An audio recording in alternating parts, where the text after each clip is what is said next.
My wife and I recently picked up an iPhone 16 Pro Max. Beyond the fact that I've had zero hands-on time with modern iOS, we bought it mostly as a fancy secondary camera for our, well, needs. But I figured I'd take the chance to finally dig into iOS gaming. Last year, Apple made the grand gesture about iOS ports, and thanks to pressure by the EU and the new antitrust suit filed against Apple, finally started to allow emulators onto the App Store. At least from the outside, there doesn't seem to have been a better time in recent history to be a gamer using iOS devices. Yet, well, here's the thing. Even with all the fuss about Apple loosening its death grip on its platform, the free-flowing app development on Android hasn't slowed. Quality emulators have been available for well over a decade on Android, and many of the biggest mobile games seem like they launch cross-platform anyway. So my question is there actually a reason to buy an iPhone for gaming? And to answer that, let's check out three parts of the puzzle: native gaming, streaming, and emulation. Starting with native gaming, perhaps an iPhone's biggest strength. iOS's App Store has been a strong contender for mobile gaming since its inception over a decade ago. As the only source of easily accessible applications for the original mainstream smartphone platform and modern integration into macOS more broadly, it has a giant user base. Combined with that user base tending to have a bit more income and app engagement, here in the US at least, it's a solid place for developers to create games that could potentially find a broad audience. Hypothetically, if someone's launching a mobile game in only one location, it makes sense for them to choose the App Store over elsewhere. In practice, that's not entirely the case though. The vast majority of games I've found, like Dead Cells, Slay the Spire, and Hoyo vs. games, all launch and live both on Android and iOS without any major differences. For the most part, the games most folks who want to play are going to be platform agnostic these days, because development tools have advanced that far over the years. Although there might be performance differences. Part of that comes down to Apple building really performant processors. The A18 Pro in my 16 Pro Max competes favorably against Qualcomm's latest chips and has the benefit of the optimization created from Apple's vertical monopoly on iPhone manufacturing. Add in only one or two large variants of iPhone added each year, and there's a reason why large developers have been known to optimize their games specifically for iPhones, leading to perceived performance differences between iOS and Android devices in specific games. Zenless Zone Zero is a good modern example. On my 16 Pro Max, its default launch settings were high quality 60 FPS, and it runs buttery smooth with very little heat, even after a few hours of play. Trying out the same game on my admittedly a few years old Z Fold 4, well, anything above high quality 30 FPS provides a warning about potential overheating. From the start, there's this feeling as a user that I'm going to have to make sacrifices about something with this device. To be clear, there are real performance differences between the two phones' chipsets that should result in different performance. But I also get those similar warnings with about the same settings on my far less powerful $200 CMF Phone 1. There's either some extra magic going on with Apple's flagship, or this game's treating Android smartphones with extra caution. Either way, I could see someone choosing an iPhone for this reason, unless they, well, need specific hardware features like a bigger display, a headphone jack, or built-in controls.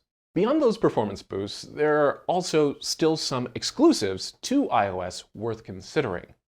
A mobile version of Hades alongside Supergiant's other games are only available via the App Store, seemingly due to the developer's resource availability. They're all great games worth checking out for those looking for a mobile way to play them. Apple Arcade also hosts a surprising number of mobile exclusives. There are a handful of more standard mobile games like What the Golf and Grindstone.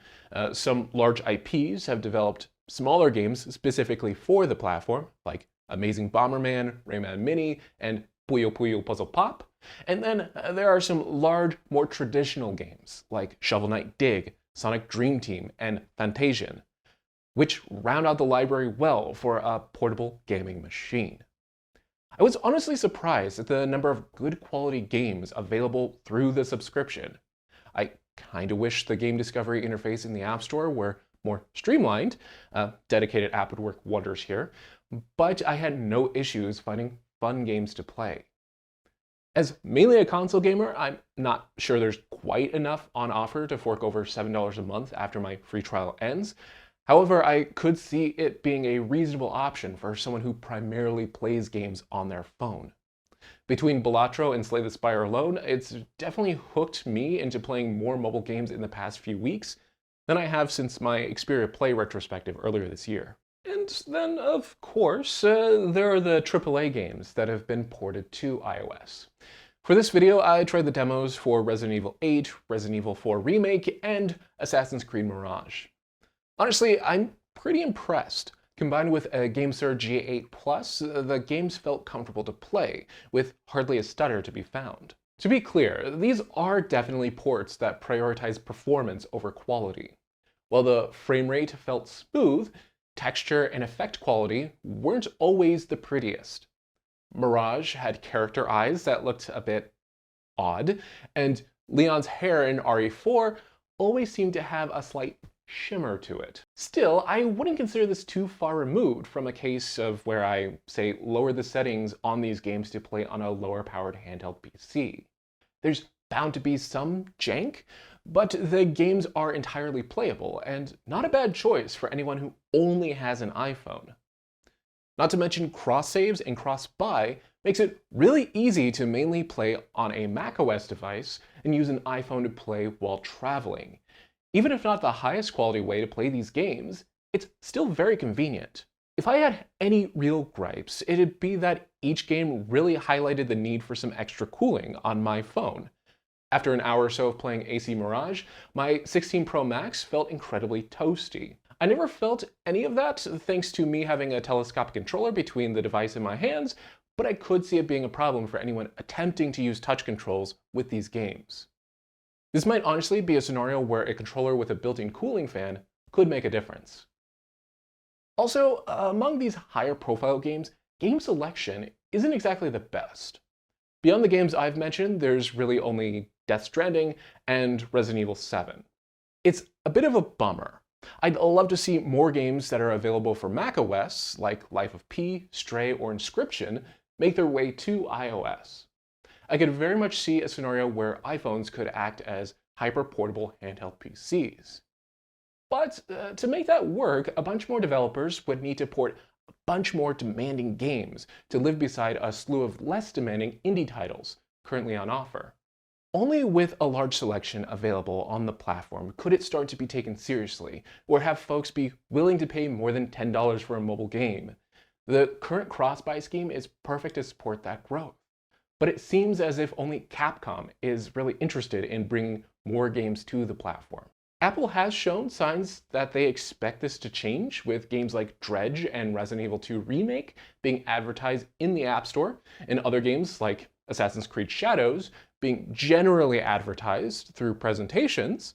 But given the low sales of the current lineup, largely due to only iPhone 15 Pros and newer being able to run them, we'll wait to see how many of these new games come to fruition.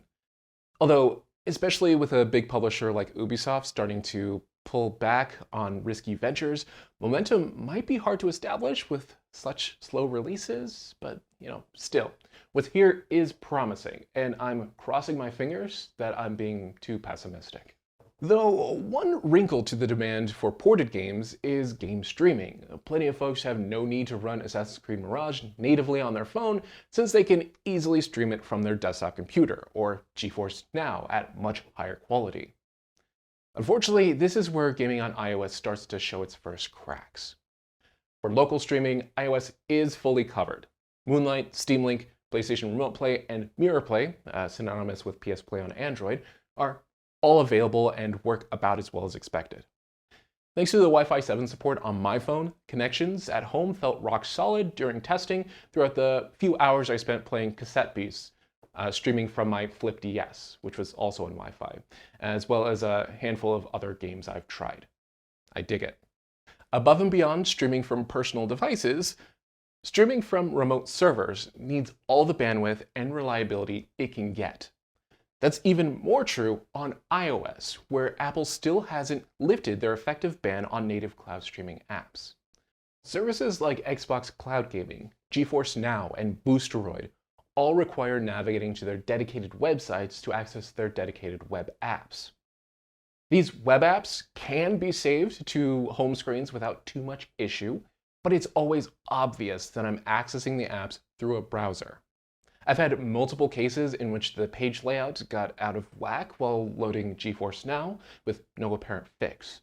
Meanwhile, getting logged out of my Microsoft account through xCloud has led to awkward circular pages telling me that I'm logged out without providing me an opportunity to log back in until I restart the app. It's all a giant hassle. On the brighter side of things, when it all works as expected, gameplay does feel decent. Microsoft has done some behind-the-scenes work to optimize xCloud performance for mobile Safari, and I feel it. Performance and stability feel a lot better on my Pro Max than I've experienced through browsers on other platforms over Wi-Fi. It's just still no substitute for a native app. I'd still prefer to reach for an Android device for mobile cloud streaming, but the experience could be much worse. Which brings us to possibly the biggest blow to iOS as a gaming platform: emulation support. Emulation on iPhones isn't technically new. Folks have been making emulation work for many years on jailbroken iPhones or by using developer tools to sideload apps. However, it's only recently that Apple opened the App Store for emulators and front ends to be distributed without those janky workarounds. Delta is the main star of the show. As a front end that can handle a handful of retro systems, it looks good and works well enough for the consoles it supports. I would love it to have plenty of additional options for tweaking gameplay, controller layouts, and other assorted functionality. However, it's at least as good as a slightly stripped back version of Lemuride over on Android. PPSSPP makes an appearance for its always stellar PSP emulation, although in this version, each emulated controller button can only be mapped to a single input at a time. That's less than ideal for games where I'd like to map shoulder button camera controls to the right stick while maintaining shoulder button functionality. Still, it works great outside that hurdle. For standalone PS1 emulation, Gamma is available. It works well, although the free version being so packed with ads led me to stop using it pretty quickly. I'm not against ads and these sorts of apps, but I am against when those ads pop up to delay me launching a game. Luckily, All Reliable RetroArch is also around to cover PS1 and a slew of other consoles with its typical level of customizability. It's good, it's familiar, me gusta. Altogether, they make iPhones very competent systems for emulating up through PS1 and PSP, with high levels of upscaling where available. Having all these tools is fantastic, and I am very happy for all the iOS-only gamers to have more official means to access these tools. But it's all a bit overkill for the processor inside this phone.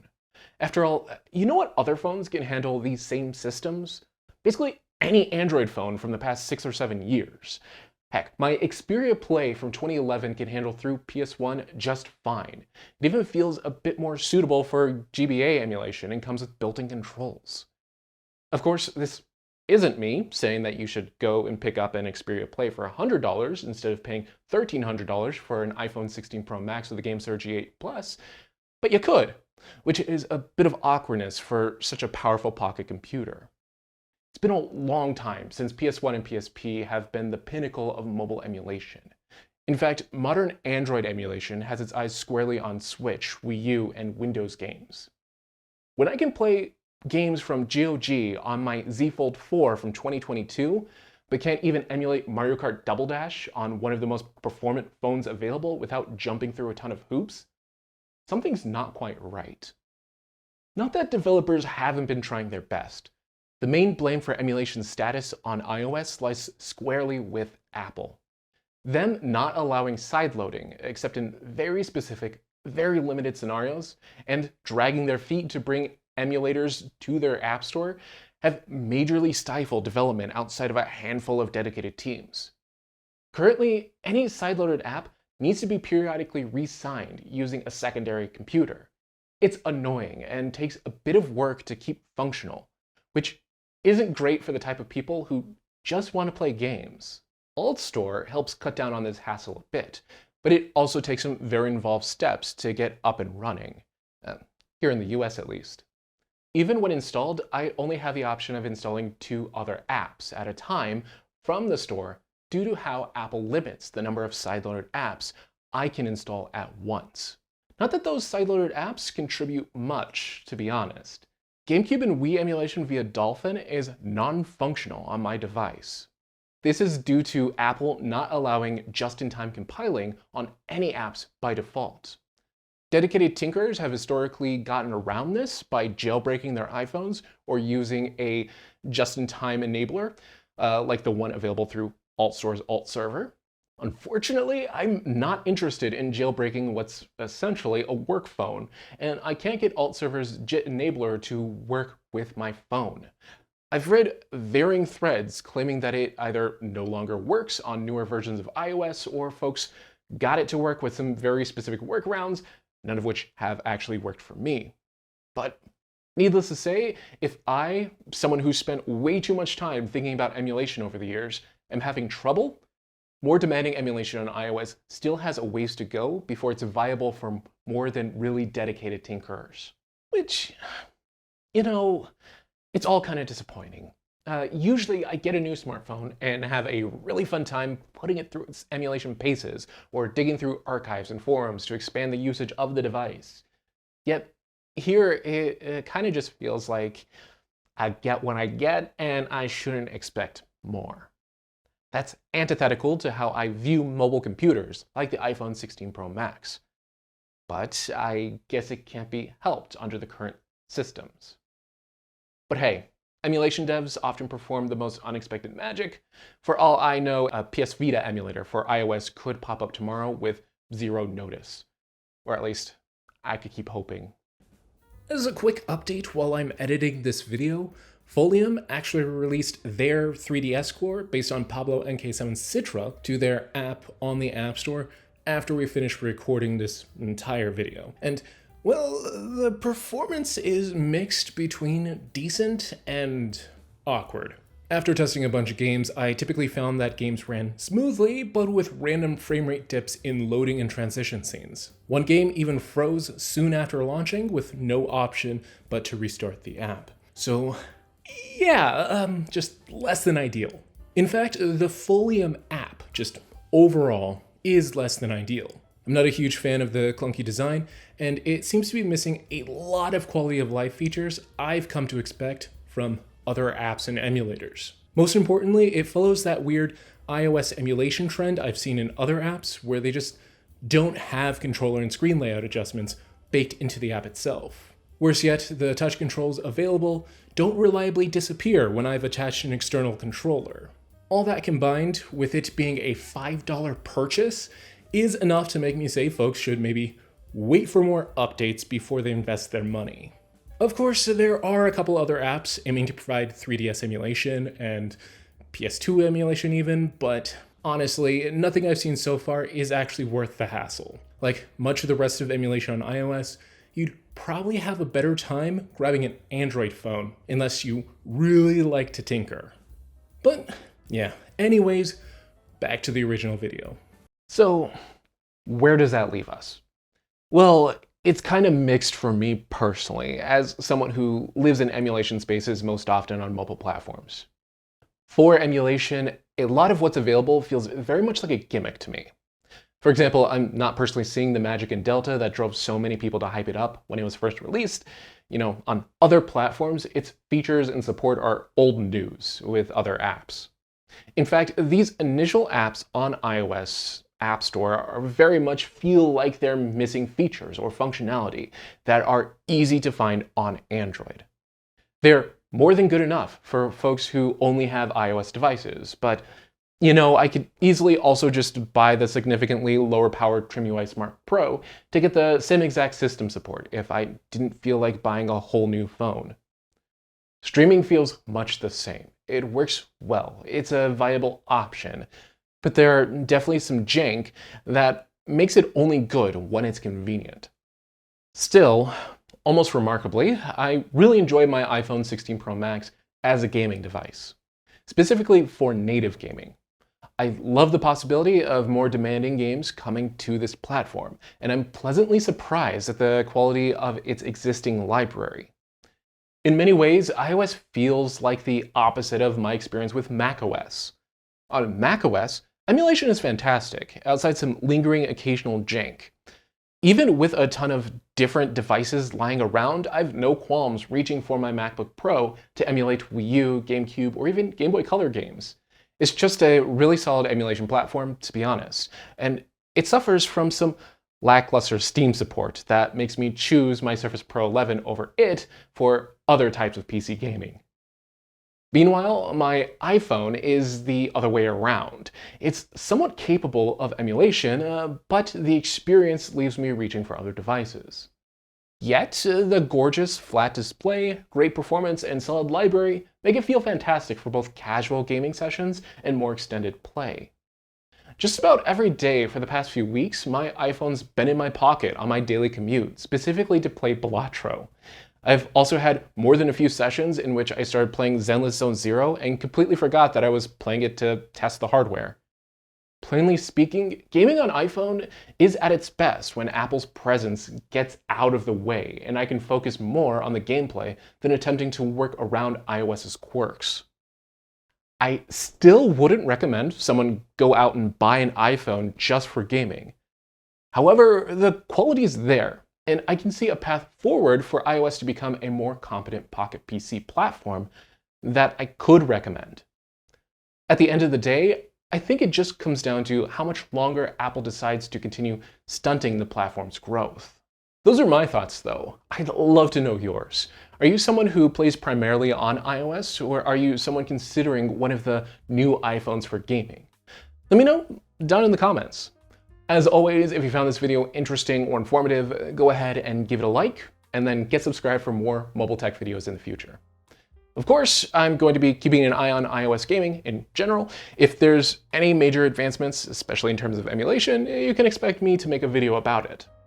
Also, the 16 Pro Max has essentially become my secondary phone, since the Duo 2 is about to stop having software support. So you can expect more of my mobile tech videos in the future to account for iOS's various exceptions going forward, if that's something you're interested in.